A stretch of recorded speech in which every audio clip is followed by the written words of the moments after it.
Olá, tudo bem? Espero que sim. Vamos para a nossa leitura bíblica. Livro de Daniel, capítulo 10. Visão do mensageiro. No terceiro ano do reinado de Ciro, rei da Pérsia, Daniel, também chamado Beltesazar, teve outra visão. Ele entendeu que essa visão era verdadeira e se referia a certos acontecimentos que ocorreriam no futuro, tempos de guerra e de grande dificuldade. Eu, Daniel, recebi essa visão depois de passar 3 semanas de luto. Durante todo esse tempo, não havia comido nada saboroso, não tinha provado nenhuma carne e nenhum vinho e não tinha usado nenhuma loção perfumada até passarem as 3 semanas.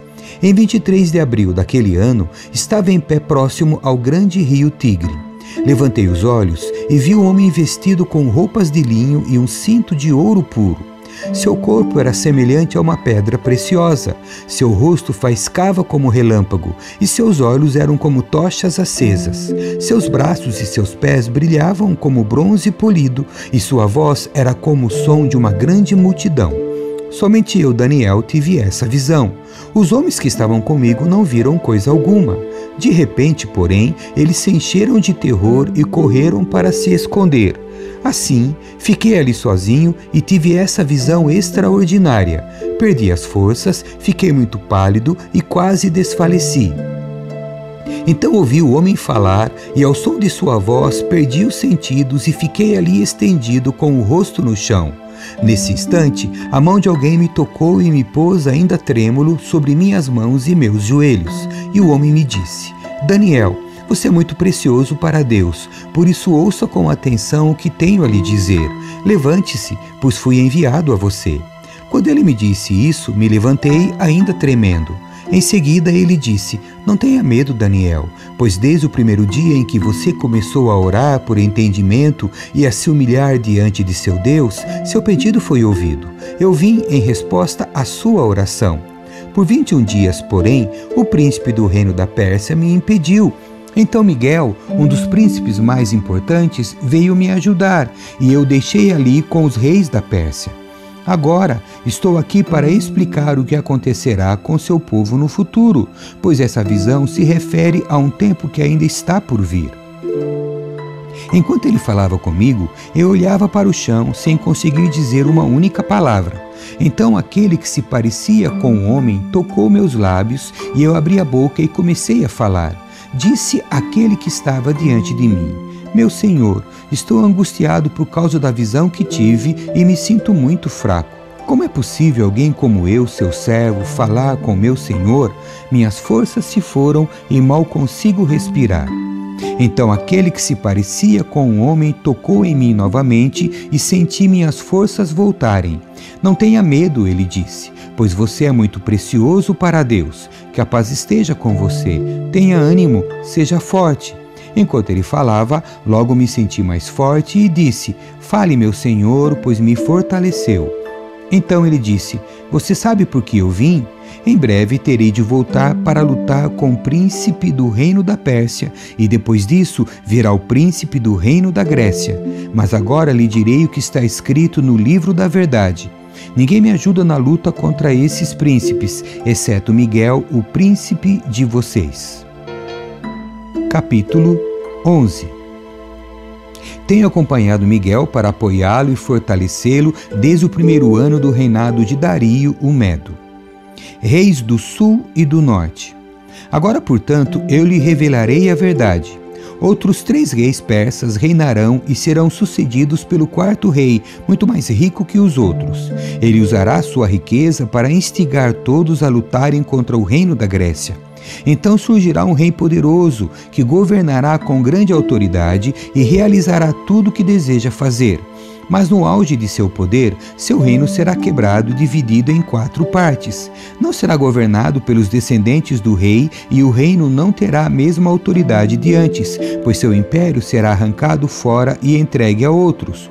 O rei do sul se tornará poderoso, mas um de seus oficiais se tornará ainda mais poderoso e governará seu reino com grande força. Alguns anos depois, será formada uma aliança entre o rei do norte e o rei do sul.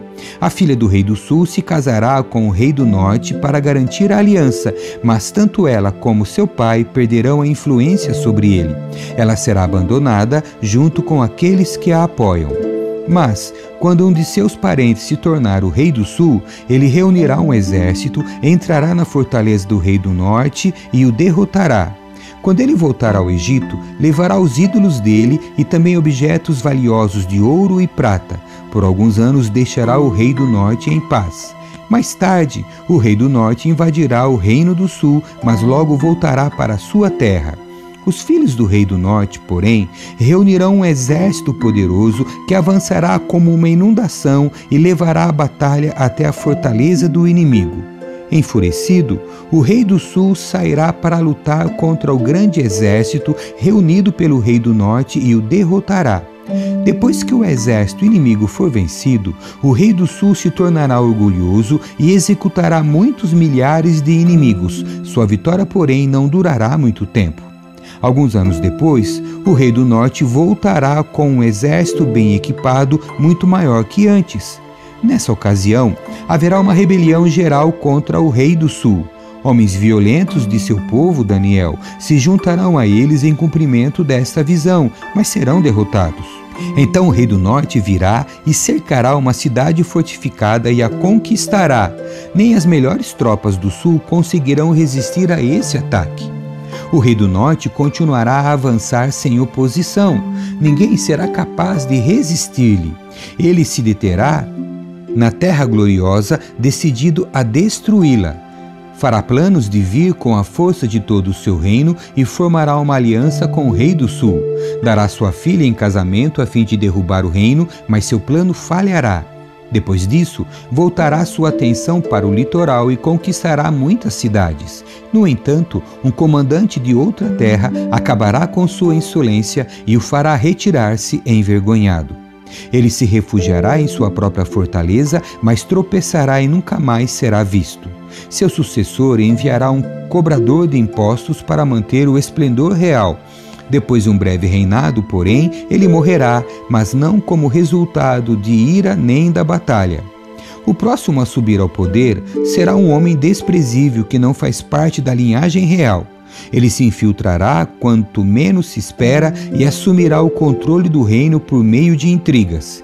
Diante dele, grandes exércitos serão arrasados, incluindo um príncipe da aliança.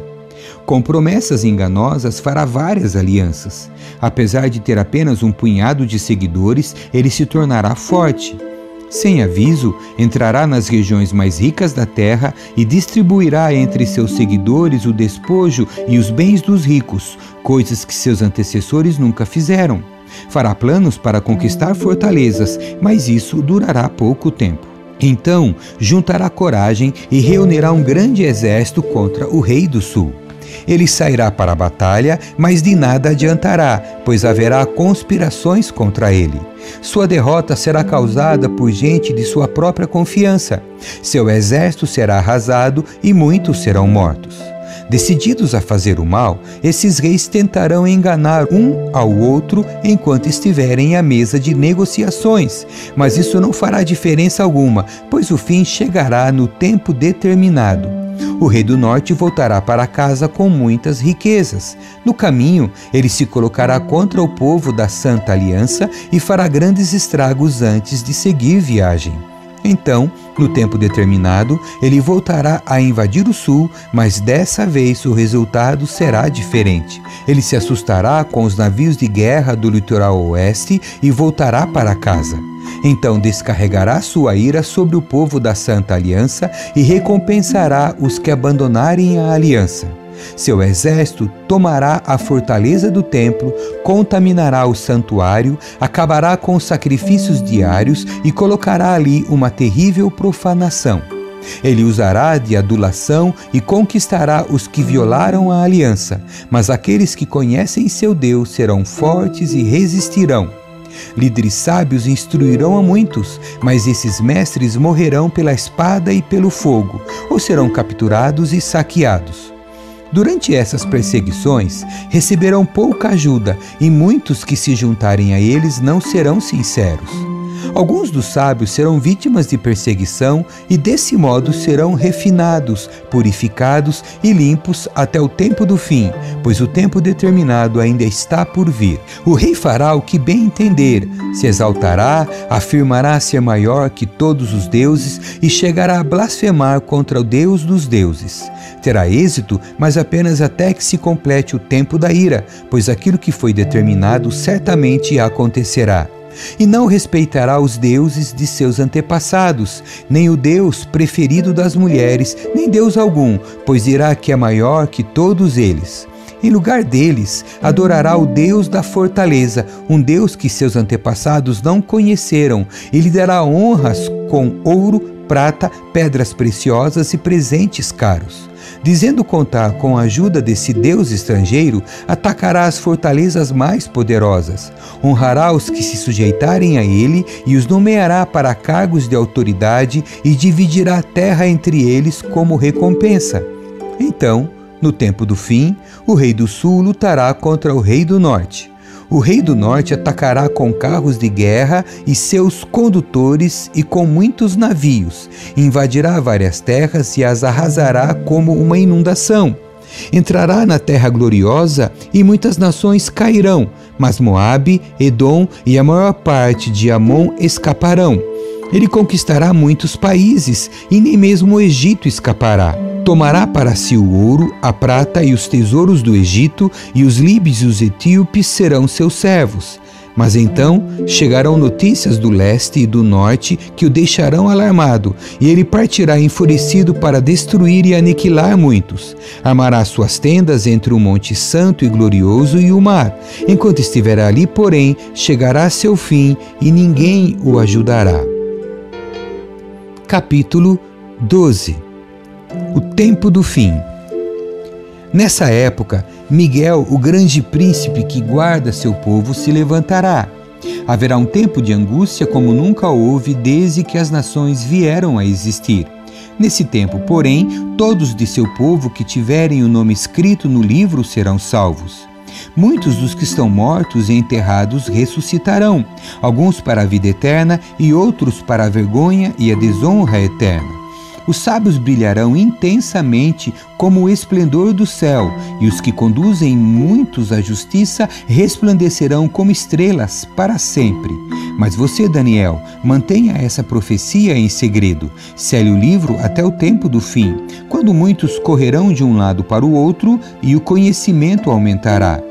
Então eu, Daniel, olhei e vi dois outros em pé em margens opostas do rio. Um deles perguntou ao homem vestido de linho que agora estava sobre o rio: quanto tempo passará até que terminem esses acontecimentos espantosos? O homem vestido de linho que estava sobre o rio levantou as duas mãos em direção ao céu, pronunciou um juramento solene àquele que vive para sempre e disse: passará um tempo, tempos e meio tempo. Quando o povo santo finalmente for quebrado, todas essas coisas se cumprirão. Ouvi o que ele disse, mas não entendi o significado. Por isso perguntei: meu senhor, como essas coisas terminarão? Ele respondeu: agora vá, Daniel, pois aquilo que eu disse será mantido em segredo e selado até o tempo do fim. Muitos serão purificados, limpos e refinados por essas provações. Os perversos, porém, continuarão em sua perversidade e nenhum deles entenderá. Somente os sábios compreenderão seu significado.